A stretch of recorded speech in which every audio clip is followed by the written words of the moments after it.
Esta tarde ha sido detenido el hombre que esta madrugada presuntamente atropellaba mortalmente a un joven marroquí de 33 años, vecino de Nájera, y que caminaba de noche en dirección a Huércanos para visitar, según los vecinos, a un tío suyo.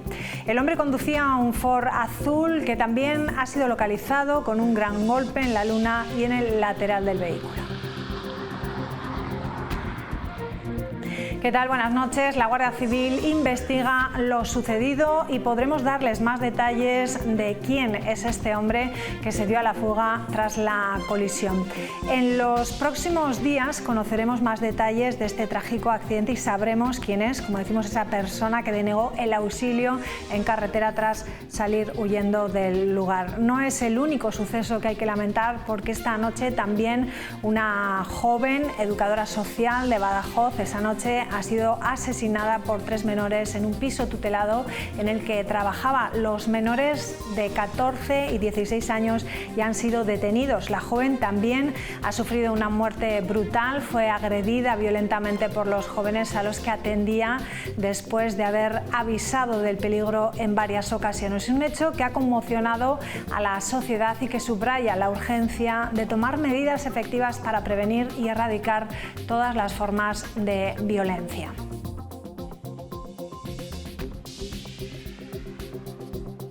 El nuevo Pacto de Estado contra la Violencia de Género, aprobado recientemente con el apoyo de todos los grupos parlamentarios excepto Vox, incluye cambios importantes con respecto al primer pacto aprobado en 2017. Entre los cambios más destacados se incluye el reconocimiento de la violencia económica y de la violencia digital, la petición de eliminar el uso del llamado síndrome de alienación parental en los informes o el requerimiento de mejorar los protocolos laborales para proteger a las víctimas de violencia de género en su lugar de trabajo.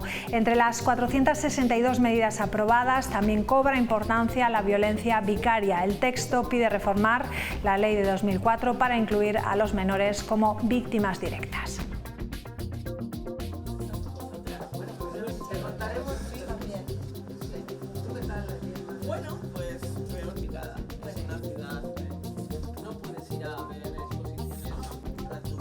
Solo en La Rioja, durante los primeros 9 meses de 2024, se registraron 625 denuncias por violencia de género, 5 más que en el mismo periodo del año anterior. La franja de edad más afectada entre las víctimas es la de 31 a 40 años, al igual que en el caso de los agresores. También hay que decir que la mayoría de los casos se producen en exparejas, aunque también hay un alto número en relaciones actuales. Casi la mitad de las denuncias corresponden a maltrato físico y en al menos un caso la víctima sufrió lesiones graves en nuestra comunidad. En cuanto a las medidas legales, el 47% de las víctimas solicitaron una orden de protección, se realizaron también detenciones en más del 80% de los casos y el 86,4% se resolvió mediante juicios rápidos. Por otro lado, se han registrado 161 casos de quebrantamiento de las medidas. Bueno, pues la delegada del Gobierno valoraba hace unos días que la renovación del Pacto del Estado contra la Violencia de Género supone avanzar en igualdad y en libertad para las mujeres. Escuchen. Nos encontramos, por lo tanto, ahora con un nuevo Pacto de Estado mejorado y ampliado. Y es que contiene el que entra en vigor ya 461 medidas frente a las 290 que se incluían en el anterior Pacto de Estado. Y este texto además presenta importantes novedades, sobre todo en materia de violencia vicaria, violencia económica y violencia digital. Como casi todo en la vida, también las violencias van evolucionando y nos vamos dando cuenta de nuevas situaciones que son, en este caso, necesario proteger. La violencia de género sigue siendo una de las grandes lacras de nuestra sociedad. Solo en 2024 murieron en España 47 mujeres y 9 menores asesinados en crímenes machistas. Los expertos subrayan la necesidad de proteger a los niños ante la primera señal de maltrato y de combatir también el negacionismo de un fenómeno estructural. Vamos a hablar de ello, lo vamos a hacer con Noelia González. Ella es jefa de la Unidad de Coordinación de Violencia sobre la Mujer. ¿Qué tal, Noelia? Buenas noches. Hola, buenas noches. Bienvenida. Bueno, ¿cuál es la dimensión o la magnitud del problema aquí en nuestra comunidad? Pues en La Rioja, te corrijo, porque el año pasado fueron 48 mujeres asesinadas. El tema es que el caso de la mujer que fue asesinada en Logroño es cierto que fue confirmado en enero, por eso aparecen como en las cifras del año pasado 47, cuando en realidad fueron 48. Pues actualmente en La Rioja tenemos más de 900 víctimas con protección policial en el sistema Biogen y se estima que solamente el 20% de las víctimas denuncian. Es por ello que tenemos que decir que la violencia de género es algo estructural. Hay muchos tipos de violencia que no se conocen tanto como la violencia física. Tenemos violencia psicológica, tenemos violencia vicaria hacia los hijos, sobre todo en el caso a veces de las exparejas. Y por eso es cierto que el machismo va buscando nuevas formas de perpetuarse y es por eso que hay que actualizarse y hay que tipificar nuevos delitos.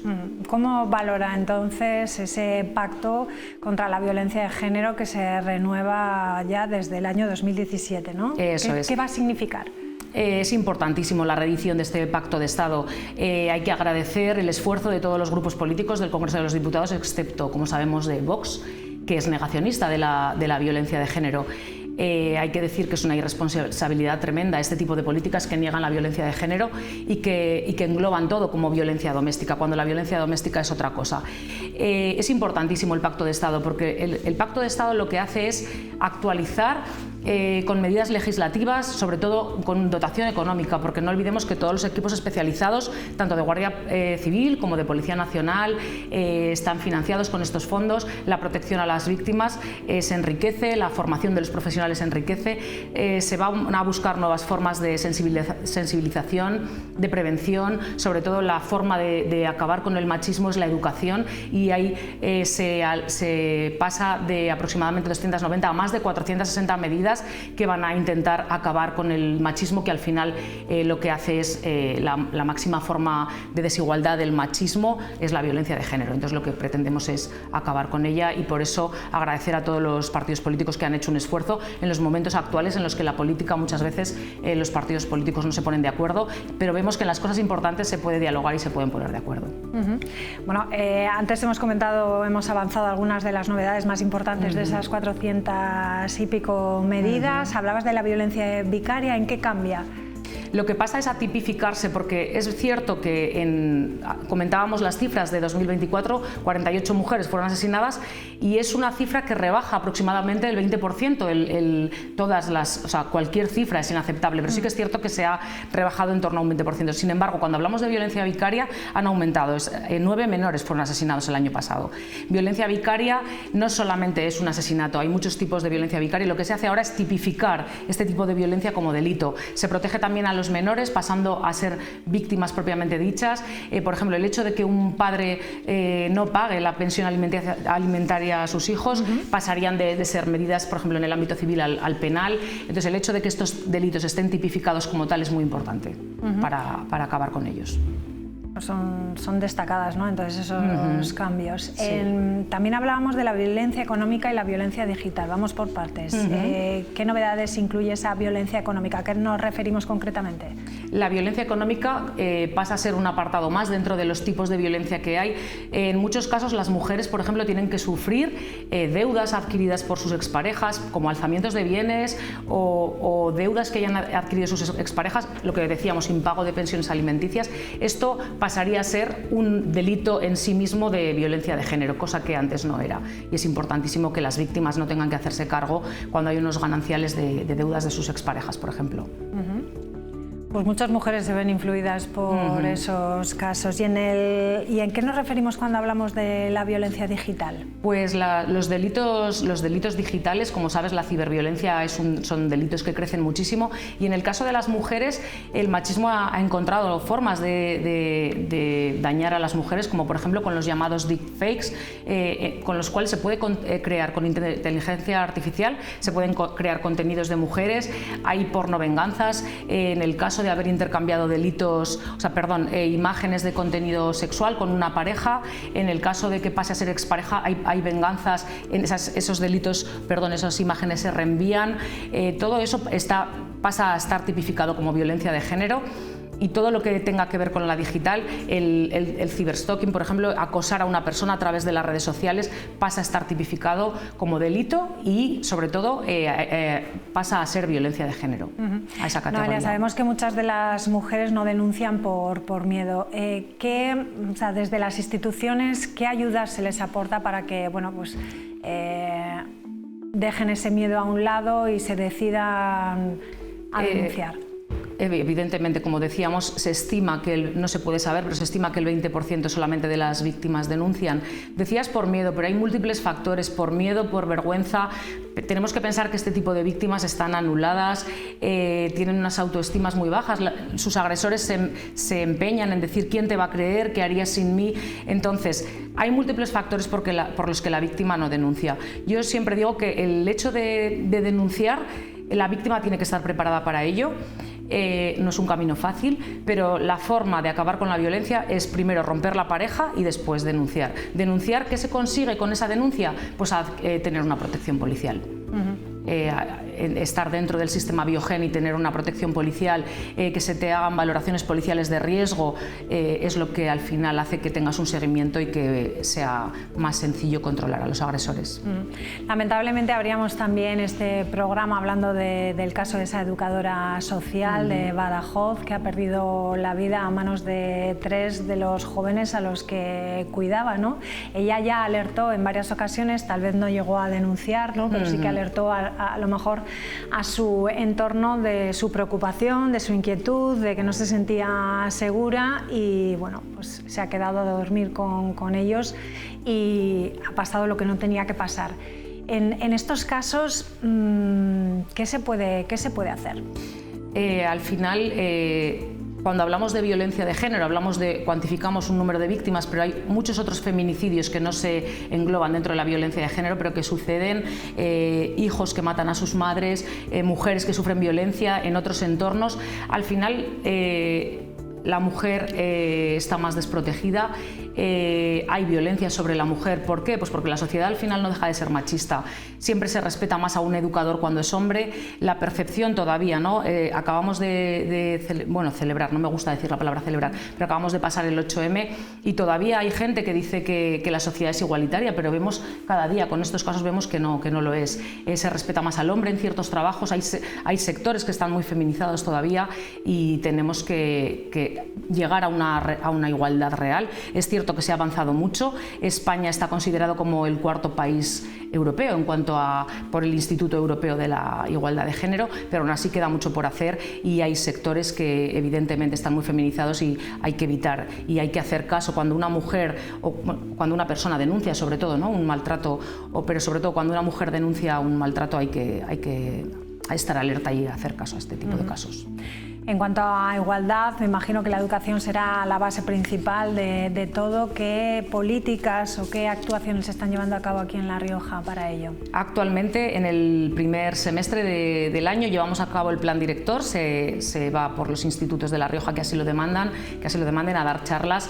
No son charlas de violencia de género específicamente, son más de relaciones sin violencia, porque es cierto que los adolescentes han aprendido a relacionarse a veces de forma a través sobre todo de las redes sociales, lo que decimos, aparecen nuevas formas de violencia, formas, por supuesto, de control. Siempre les digo a los alumnos que es cierto que los celos aparecen tanto en hombres como mujeres y que la violencia no es una cuestión de sexo, sino que es una cuestión de educación. Pero sí que es cierto que en la realidad les explico la diferencia entre violencia, por ejemplo, doméstica y violencia de género. En los adolescentes, sobre todo, hay muchas dudas sobre estos temas y es cierto que la educación es lo único que puede acabar con la violencia de género. Y sobre todo enseñarles que, aunque es cierto que estas medidas de control se dan entre ambos sexos, los hombres muchas veces llegan más allá en el control y sobre todo en otros tipos de violencia como puede ser psicológica o física. Una última cuestión. La Asociación Feminista Kirke denunciaba posibles casos de violencia institucional en los juzgados. ¿Qué opinas sobre estas críticas y si se están revisando los protocolos judiciales? Los protocolos judiciales funcionan. Yo quiero decir que aquí tenemos en Logroño hay un juzgado específico, especializado en violencia de género, que funciona. No tengo quejas oficiales de esto. Seguramente habrá casos en los que a lo mejor se solicitan medidas de protección y la jueza no lo considera, pero tiene sus criterios. Y quiero decir, en el sistema judicial no podemos, sobre todo las personas que no somos expertas, no podemos alertar o no podemos criticar. Por supuesto, se pueden revisar esos protocolos y como repito, como has dicho antes, cada vez hay más medidas judiciales para las víctimas. Seguramente siempre habrá algún fallo. Es igual que el sistema Biogen. El sistema Biogen no deja de ser un algoritmo que a veces falla, por eso hay mujeres que son asesinadas, por desgracia. Pero lo que hay que hacer es revisar los protocolos y seguir trabajando, y no tengo constancia de que haya ningún problema en el juzgado específico de Logroño. Para concluir, ¿qué le diría a todas esas personas, mujeres que puedan estar en una situación de maltrato? Pues me gustaría decirles a todas estas mujeres que la violencia de género se muestra con unos primeros síntomas, que siempre va en escalada. La violencia suele aparecer con síntomas de control, aislamiento de la familia, pero siempre va en escalada. El agresor siempre va tomando terreno sobre las víctimas. También es cíclica, ¿no? Todos conocemos las 3 fases, ¿no? El enamoramiento. Después de una agresión hay una fase de luna de miel en la que te prometen que no va a volver a pasar, vamos a decir que te piden disculpas. No quiero decir, cada caso hay que estudiarlo, pero la violencia de género se reproduce siempre. Entonces, lo primero, que acaben con esa relación. A veces por los hijos, a veces personas mayores, como has dicho tú, la franja de edad de más denuncias es gente joven, entre 30 y 40 años. Las personas mayores tienen más reticencias a denunciar, pero sobre todo, primero, romper esas relaciones, y segundo, es importante poner una denuncia para que se haga justicia. Pues Noelia, muchísimas gracias por acompañarnos, gracias por reflexionar sobre esta cuestión, esta lacra de la sociedad. Gracias, buenas noches. Gracias a vosotros. Bueno, hacemos una pequeña pausa, regresamos enseguida. Hasta ahora.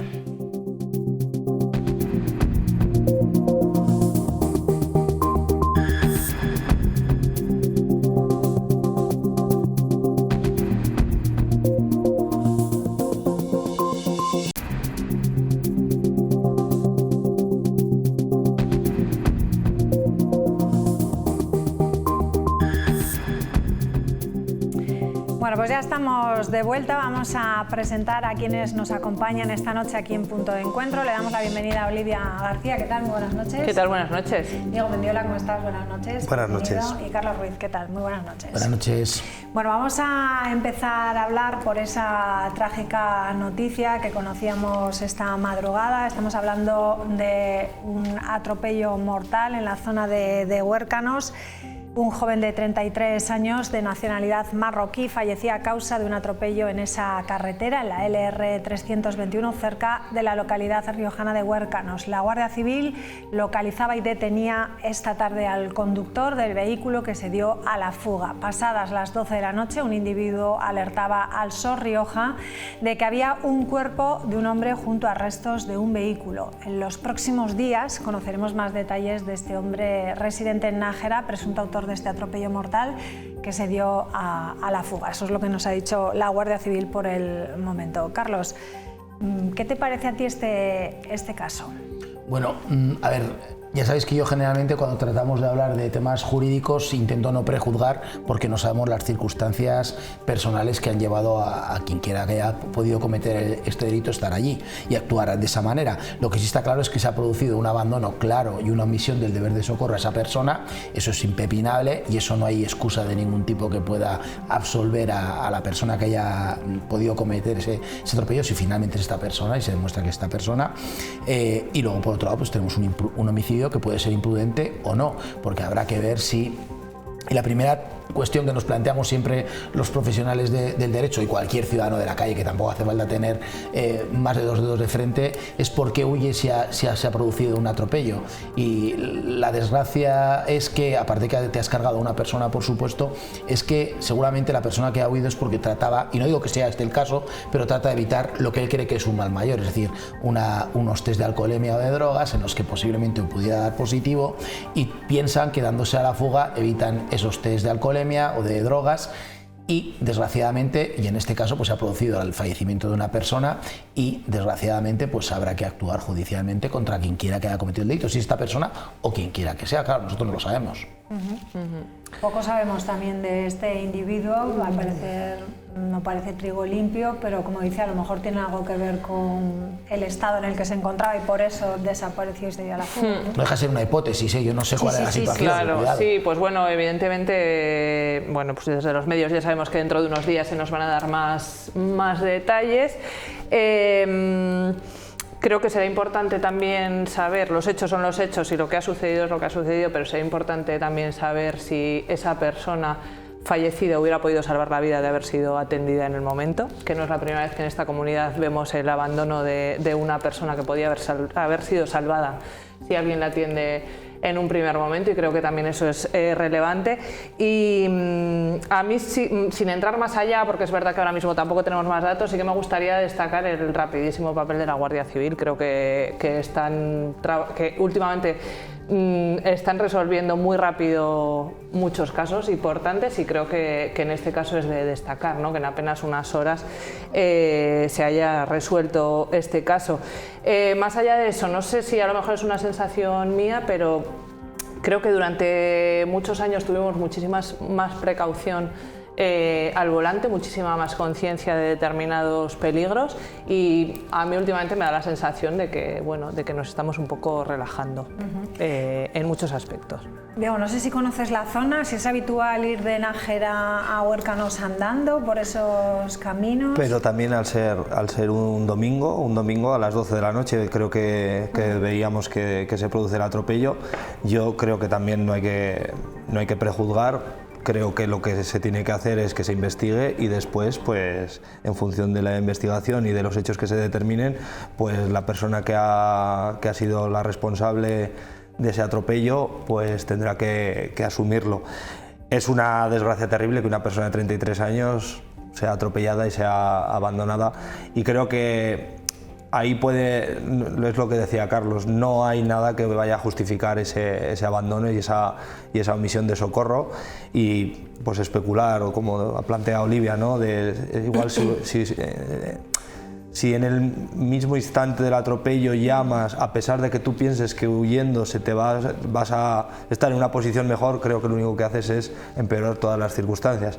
Es una desgracia terrible, y ahora lo que hay que esperar es pues que se determine con justicia cuál es la responsabilidad. Que yo creo que la diferencia está ahí, ¿no? Quiero decir, un atropello, un accidente terrible nos puede suceder a cualquiera, por desgracia, pero cómo actúas después, ¿no? Evidentemente, en este o en cualquier otro caso. Si es una zona que está muy cercana, que hay gente que va andando, debe estar solo a kilómetros y medio, 2 kilómetros. A Huércanos, vayas desde, digamos, la zona más industrial, o vayas a la zona de donde está el Instituto Villegas, en cuestión de media hora caminando te presentas en Huércanos, de Huércanos a Nájera. Entonces sí que es una zona que puede haber un tránsito, y comparto lo que dice Olivia, un atropello o un accidente lo podemos tener cualquiera de nosotros, y cuando se produce eso, pues hay un momento de pánico que es humano, que puedes tenerlo, pero en ese momento lo que tienes que tener es nervios de acero, intentar tenerlos, tener la calma, esperar, auxiliar a la persona, llamar a los servicios de emergencia, porque huir lo único que vas a hacer es aumentar el problema. ¿Qué hay que hacer en estos casos exactamente? Pues yo creo que es de sentido común, Diego lo ha alumbrado ya, y bueno, y Olivia estoy seguro que está totalmente de acuerdo conmigo, como todo el mundo, que lo primero, y en los tiempos en los que todos tenemos un cacharro y todo esto es a nuestra disposición en cualquier momento, es hacer una cosa tan sencilla como hacer 112 y llamar, que alguien venga. Puede ser una ambulancia si es necesario, o puede ser la policía primero, porque a lo mejor hay que levantar un atestado, y vamos a dar por bueno que esta persona no ha bebido, no ha tomado alcohol, no ha tomado drogas, simplemente se ha producido un atropello absolutamente fortuito porque es de noche, porque esta persona circulaba por el arcén y no se le ha podido ver, que nos puede ocurrir a cualquier una desgracia de este calibre, pero y que esta persona pues no lo ha visto. Bueno, pues lo primero que tiene que hacer es llamar a los servicios de emergencias, porque a lo mejor se puede salvar la vida a esa persona, como bien ha apuntado Olivia hace un momento, porque esa persona podía estar simplemente herida, pero cuando ha sido descubierto su cuerpo, que no digo su cadáver, igual todavía estaba pues en sus últimos estertores, y finalmente ha fallecido porque los servicios de emergencia han llegado fuera de lugar. Entonces, Lo primero es llamar a los agentes de la autoridad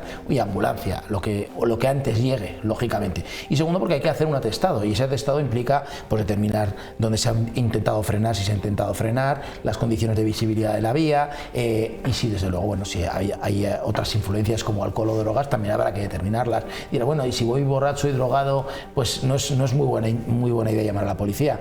Bueno, pero es que las consecuencias, si ahora finalmente se descubre la realidad de quien quiera que haya cometido el hecho delictivo, van a ser mucho peores.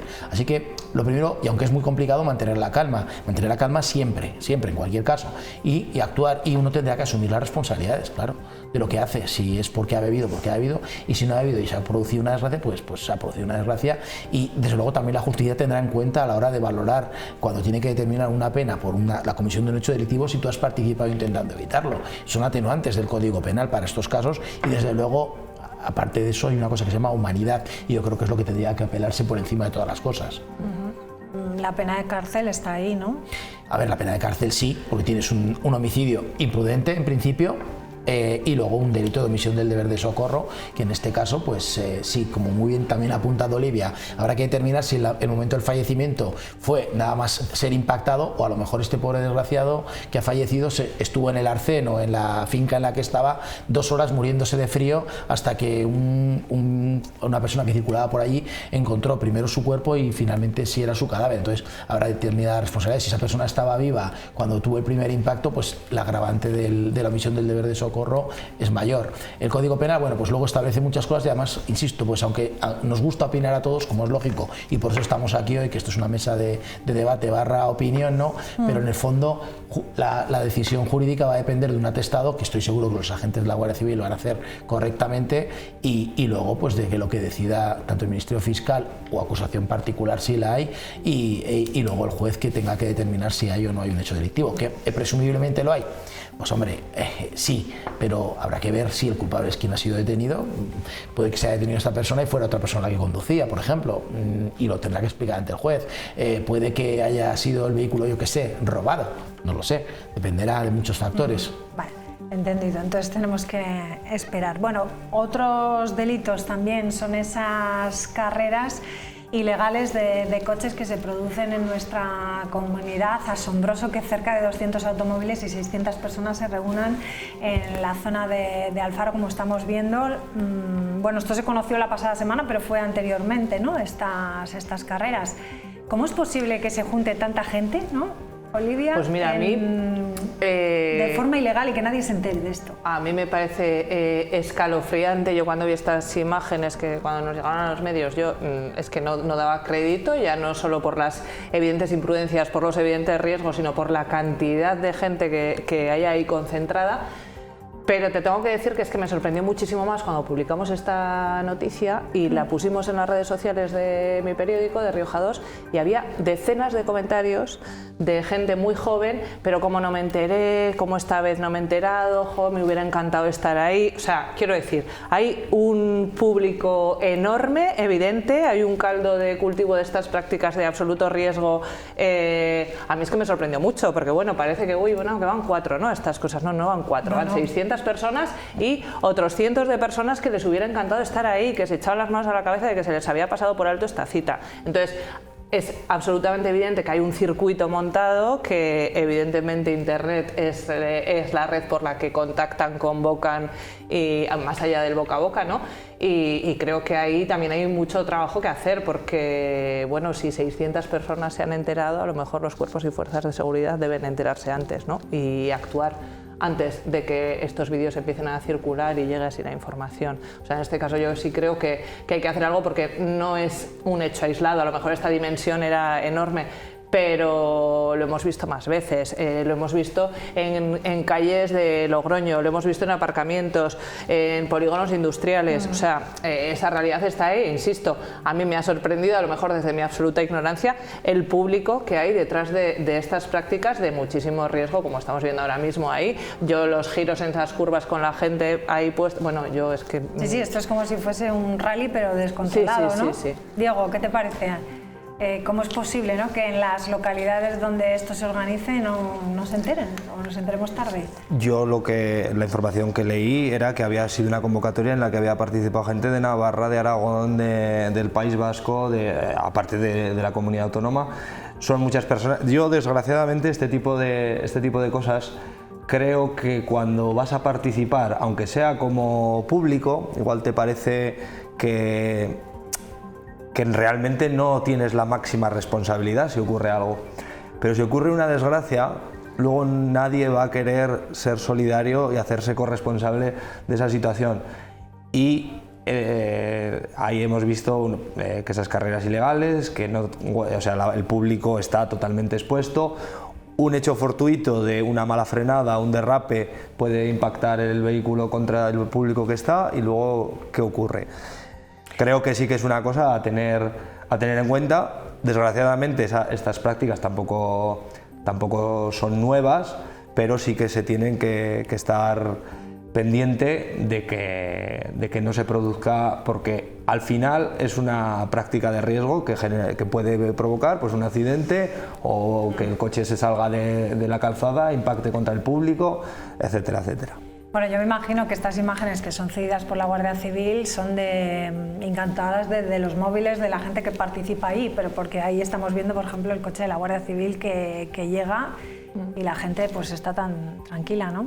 Bueno, como dice una amiga mía, se guillotina poco en este país, de verdad. O sea, yo entre toda esta gente que veo, entre el público, los coches y tal, supongo que juntarán 2 o 3 neuronas entre todos, porque como habéis dicho vosotros, es que ya la responsabilidad de hacer el idiota con el coche, pues mira, dentro de cabe es una caja de acero que tiene unos medios de seguridad ya de por sí bastante buenos, y que seguramente impediría unas consecuencias para el que está dentro del vehículo. Pero es que los que están alrededor tienen todos, vamos, es que esa misma imagen que estamos viendo ahora, ese derrape, el coche se va, el que está en el techo, pues bueno, mejor no pensar lo que podría pasar en caso de que el vehículo volcara. Es que esta gente no tiene ningún conocimiento. No tiene conocimiento, porque en los rallies ya te dicen, en las curvas bien altito. Eso es, y en las curvas, si la curva gira a la izquierda, el público a la izquierda, para que el lado derecho, que es donde presumiblemente puede irse el coche, pues se evite. O sea, yo creo que esta gente no tiene conocimiento.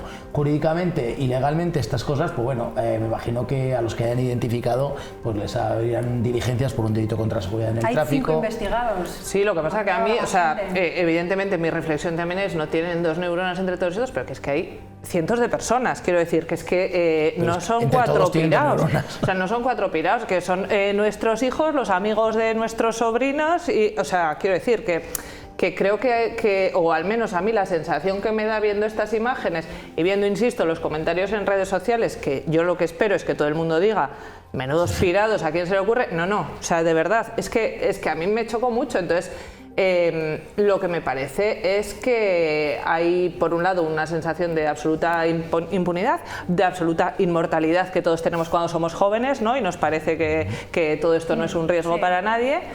Y sí, muy poca cabeza, pero muy poca cabeza en un porcentaje muy amplio de la población joven en este caso. Es que estos tantos muy influenciados por las series y las películas americanas, en las que una señorita en bikini les dice así, adelante, y todos corren y se ponen a 400 kilómetros por hora en una recta de 100 metros. Y claro, en las películas no pasa nada, pero los que hacen esas cosas en las películas son los profesionales que se dedican a eso, precisamente, son especialistas. Es cine, no olvidemos que es cine. Bueno, y aún así les pasan accidentes mortales. Al protagonista de la película que estás citando se estampó en California en una avenida con un coche de alta gama. Eso es. Pero bueno, estos chavales no tienen conocimiento de ningún tipo, no sé si analizan las consecuencias, pero bueno, que unas buenas retiradas de carne le vendrían de cine a todas estas criaturas. Sí, pero yo lo que me refiero es que a muchos de los que hemos comentado estas imágenes, a lo mejor deberíamos preguntarnos qué noche fue eso y dónde estaban mis hijos o mis sobrinos, ¿eh? O sea, que es verdad, ¿no? Es que muchas veces me parece que esto es como esos locos, ¿no? Y bueno, que nos pillen de cerca, ¿no? Que tienes toda la razón. Hay que estar atentos siempre a ver qué es lo que hacen. Aquí en Logroño tenemos igual, ¿eh? Tenemos yo tengo un amigo que vive al lado de Alcampo y me ha dicho que no. Sí, el año pasado la policía hizo, no sé si 18 intervenciones en diferentes polígonos industriales. Sí, pero ya en el campo de aquí de Logroño, en el centro comercial Parque Rioja, en el parking por las noches van allí. También es cierto que algunos de estos chicos, no vamos a prejuzgar a todos, es decir, muchos chicos que van coches tuneados y tal, son gente que realmente les gusta sus coches, no hacen el idiota. Los cuidan, los tratan con con cariño, los pintan, le ponen sus cosas y a lo mejor son los más respetuosos con su propio vehículo, ¿no? Estos que están haciendo el Waltrap aquí en estas imágenes, ¿no? Pero la verdad es que independientemente tenemos casos, no tenemos que irnos al Faro, todos los fines de semana tenemos polígonos, tenemos gente en Logroño, tenemos en el Faro y seguramente, yo recuerdo una mañana, eran las 12 de la mañana y entre Almarza de Cameros y el Alto no sabe el nombre, bueno, me encuentro en una rotonda y vamos andando en bicicleta y nos encontramos en una de esas curvas de herradura. Allí estaban unos Volkswagen, eran todos Volkswagen, la marca era Volkswagen porque eran todos iguales y estaban haciendo derrapes allí en la curva todos, uno detrás del otro. Y era las 11:30 de la mañana un domingo. O sea, no era... Y nosotros estábamos subiendo, que estábamos bajando, pero ¿qué hacen esos locos ahí haciendo derrapes en una curva? Pero en una curva.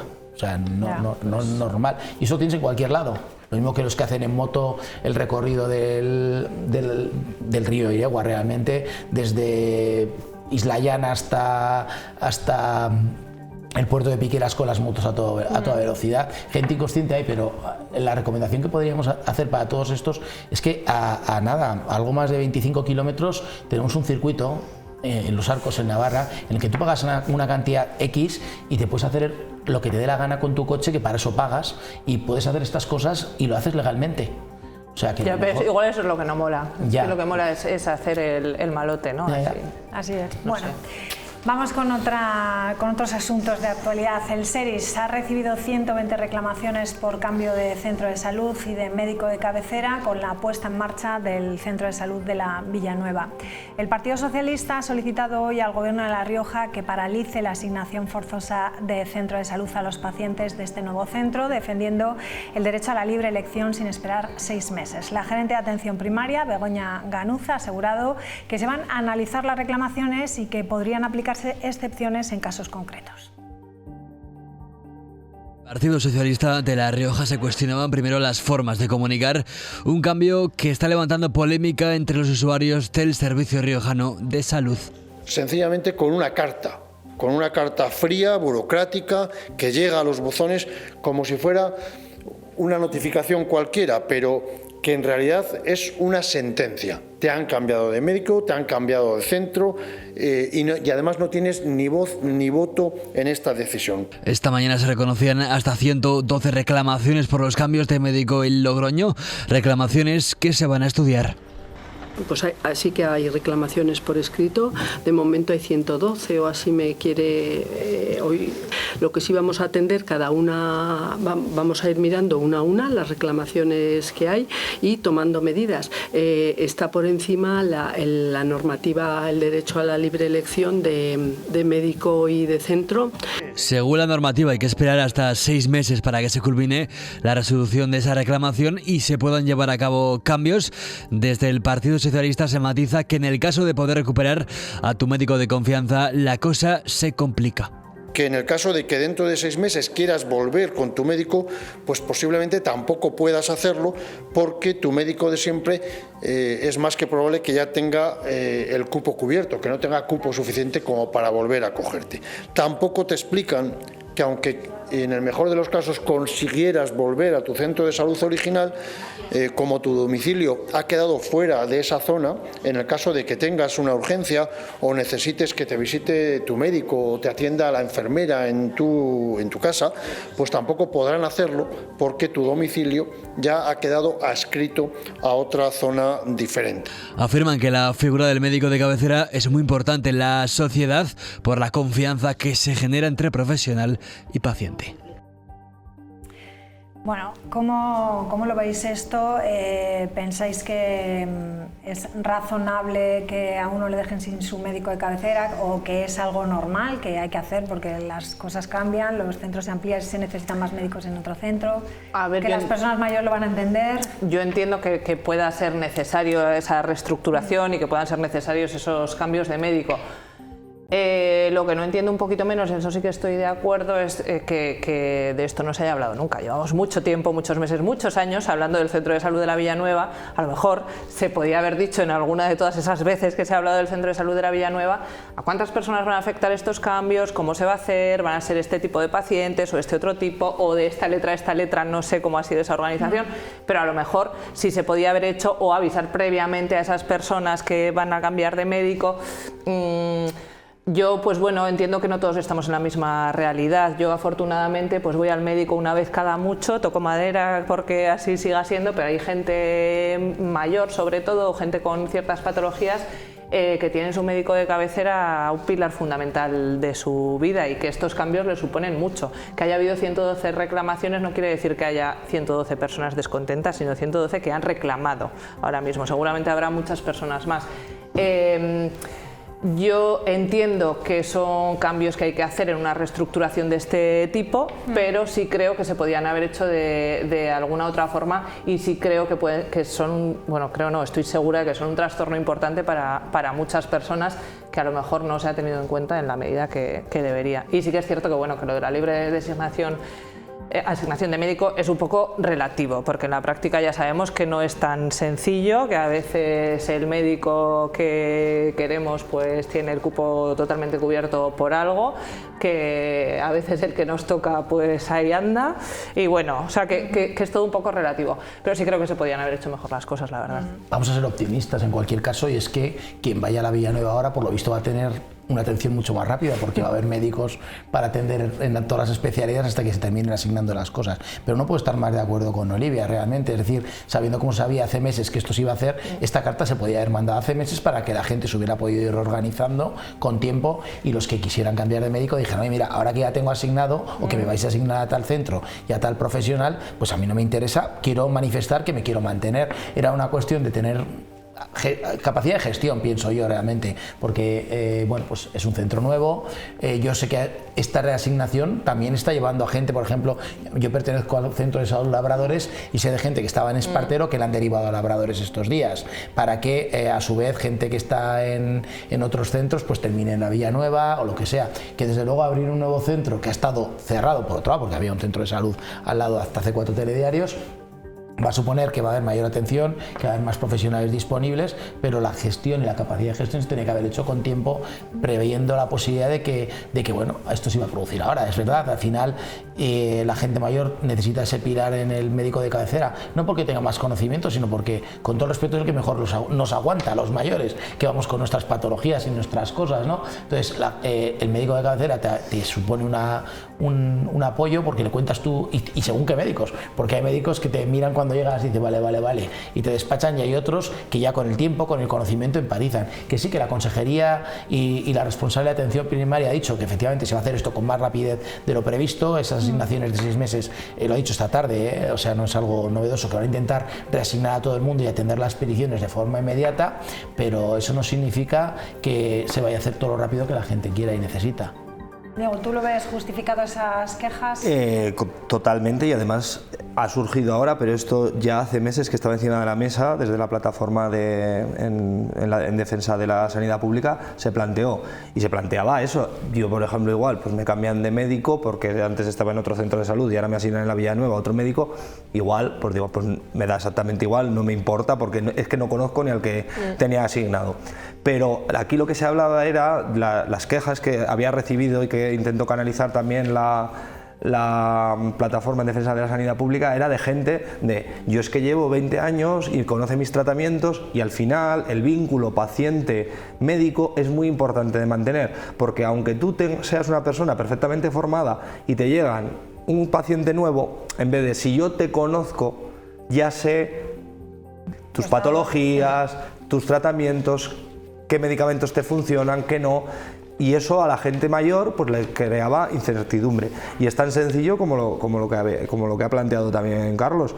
Es que quizás se tendría que haber dado la opción a las personas que hubieran querido mantener su centro de referencia o su médico. De esta manera también lo que se ha intentado es reorganizar reorganizar creando una nueva infraestructura, y resulta que lo que estás haciendo es desorganizar y generar una cierta incertidumbre a muchas personas. Yo creo que coincido con lo que decía Olivia, ¿no? Hay 120 quejas. 120 quejas habrá muchas más. 120 quejas que se tengan constancia de forma oficial, y creo que es una cosa que puede y que debe ser subsanable. Hay que tener en cuenta que todo el mundo no está en las mismas circunstancias, por ejemplo, de desplazamiento. Hay gente que tiene movilidad reducida, hay gente que no quería que le asignaran el nuevo centro de salud porque tiene movilidad reducida y no quiere que le trasladen. Entonces, todo ese tipo de casuísticas se tendrían que haber tenido en cuenta y haber dado la opción a todos los pacientes. Claro, porque estamos hablando de la ubicación o reubicación de médicos y de pacientes. Y también de centro de salud. Claro, sí, estamos hablando, por ejemplo, desde Gonzalo de Berceo hasta el centro de la Villanueva, que hay una distancia. Para una persona mayor con dificultades de movilidad es complicado. A lo mejor es que esperábamos que en este centro de salud más grande hubiese médicos nuevos. Es que esa era una de las críticas que venía. Se crea unos médicos, pero se rellena con personal sustrayéndolo de otros. Eso es un poco cubrir dos asientos con el mismo culo, y es hacer un poco trampa. Lo que se trataba es si se crea un nuevo centro con especialistas, que sean especialistas nuevos, pero no vaciar de personal y de contenido y de capacidad de atención a los otros centros de salud de la ciudad de Logroño. Nos tendrán que dar explicaciones a los ciudadanos. Bueno, a mí no me ha tocado que me desplacen, pero supongo que vamos a ver también el lado bueno. Algunos de esos médicos que están en otro centro de salud igual terminan siendo los médicos de algunos de los pacientes que les han derivados también desde su propio centro. No lo sé si será el caso, pero vamos a ser optimistas que hayan tenido alguien algo de criterio a la hora de derivar así al paciente con el propio médico de cabecera. A fin de cuentas, el médico de cabecera el que tiene esa relación de confianza en general. Bueno, yo con el traumatólogo, que es el que me atiende habitualmente con las múltiples y variadas averías, ¿no? Yo de urgencias. Ese te conoce bien. Bueno, ¿algo que añadir aquí? No, que es verdad que yo entiendo que no es fácil, que una reorganización de este tipo tiene mucha complicación, pero también entiendo que el centro de la Villanueva no ha surgido así como un champiñón. O sea, que llevamos muchísimo tiempo ya pudiendo planificar, pudiendo avisar y pudiendo organizar. Entonces, bueno, me parece que... Venga, pues vamos con la Feria de Logrostock, ferias de oportunidades que tienen lugar también en otras localidades riojanas, como Calahorra, como Alfaro.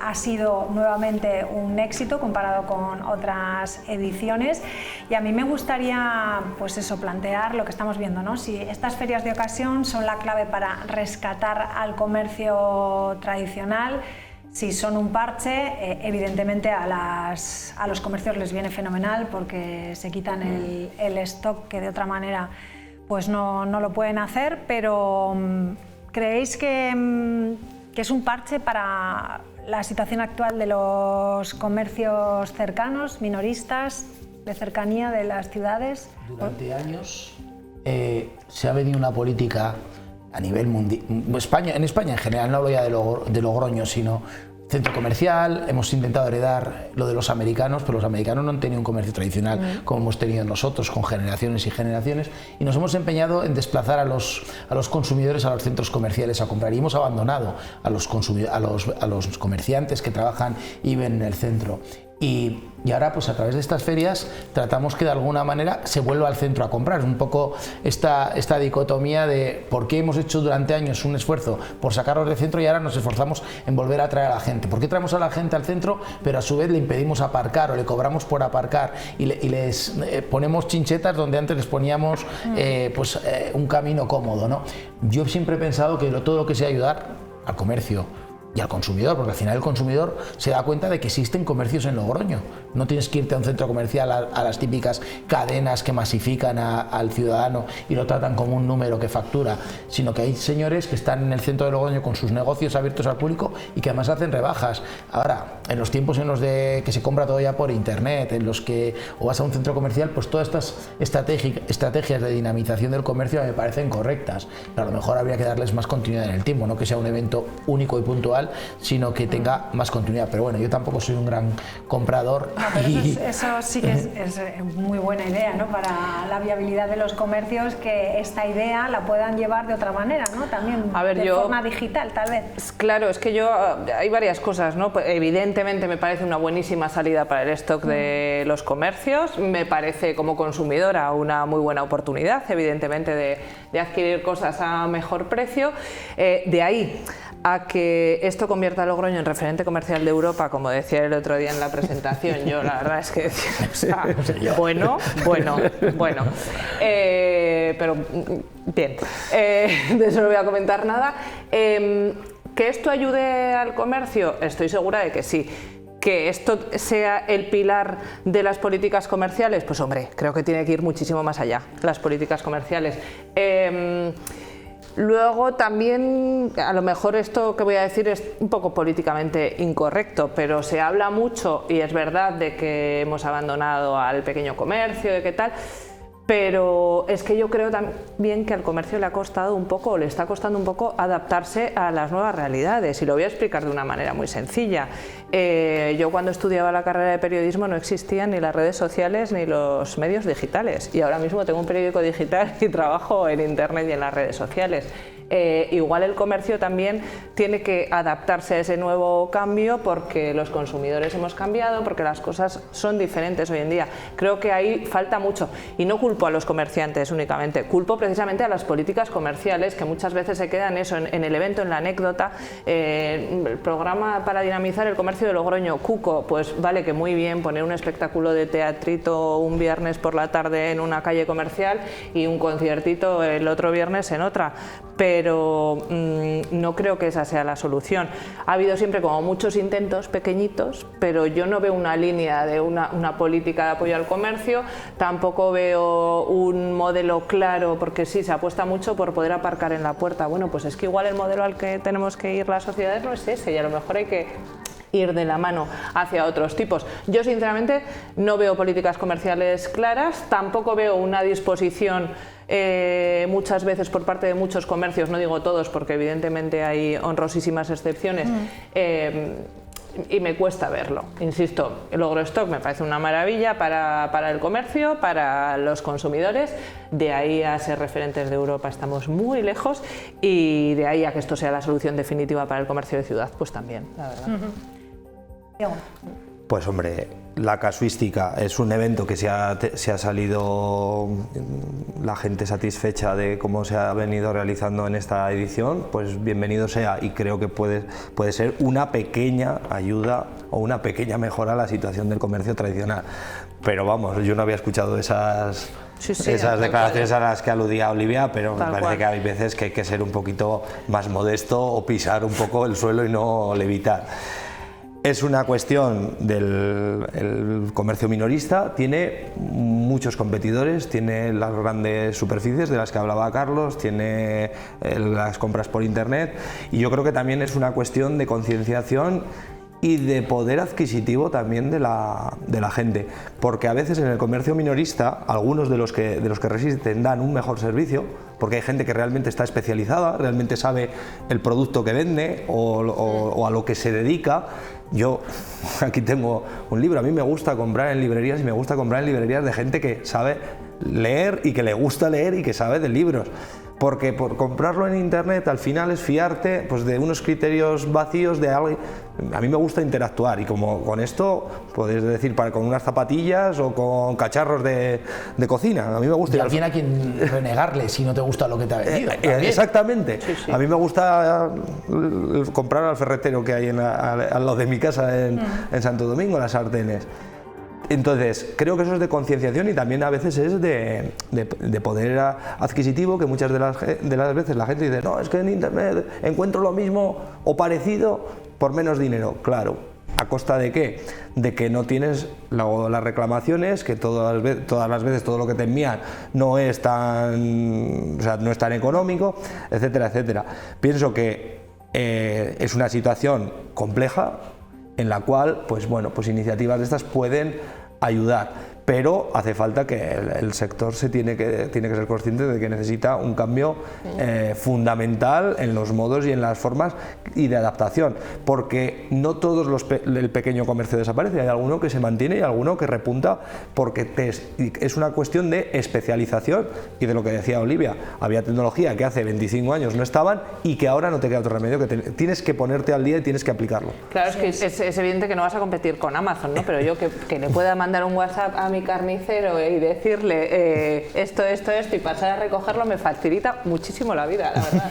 Y es verdad, y si no, a lo mejor tendría que ir al supermercado porque tengo que ir corriendo y no puedo hacer una fila de 7 personas, pero me lo facilita mucho, son esas tecnologías que tampoco igual cuesta tanto, ¿no? Bueno, iniciativas como esta sí, pero algo más entonces, ¿no? Venga, en los últimos minutos del programa vamos a ver qué nos depara la semana política, que va a estar marcada por el aumento del gasto en defensa que han acordado los 27 países miembros de la Unión Europea. A España le toca mover ficha. España tiene que aumentar considerablemente su gasto militar y de ello informará el presidente Sánchez estos días a los grupos políticos. Nos lo cuenta Rafa Navarro. Buenas noches.